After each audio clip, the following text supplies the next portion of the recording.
arday tiradoodu gaarayso 2900 oo dhamaysatay waxbarashadii 2019-2020 fasalada sideedaad ee dugsiga dhexe ee degmooyinka Hirshabelle ayaa maanta u fariistay imtixaankii kama dambaysta ahaa ay ugu gudbayeen dugsiyada sare.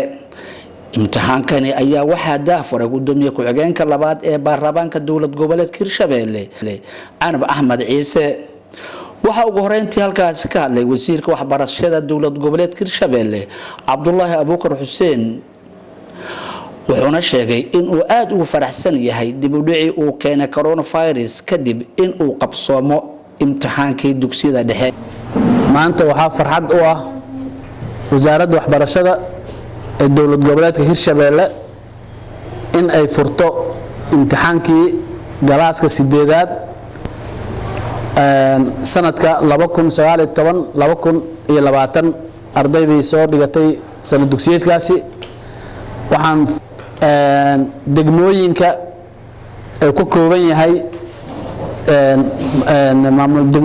dowlad goboleedka Hirshabelle badankeed uu ka bilowdo saakay arday gaaraydo ama ku dhow 2900 oo arday. markii طبعا waxaan ognahay in duruufo adag ay soo mareen oo uu ka mid yahay waqtiga dheeraa ee COVID-19 oo naga hakaday waxbarashadii iyo iskuuladii ay naga hakadeen.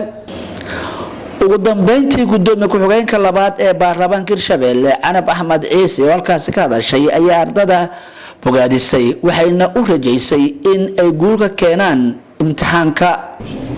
waxaan rabaa inaan iraahdo macallimiintii soo waxbartay ardayda soo dadaashay iyo wasaaradii aad mahadsantihiin waan inkaga mahad celinaynaa maanta inay si rasmi ah oo Hirshabelle ay uga bilaabato imtixaanka galaaska sideedaad arday gaaraysa 2900 oo arday inay maanta u fariisatay aadaan ugu faraxsanahay.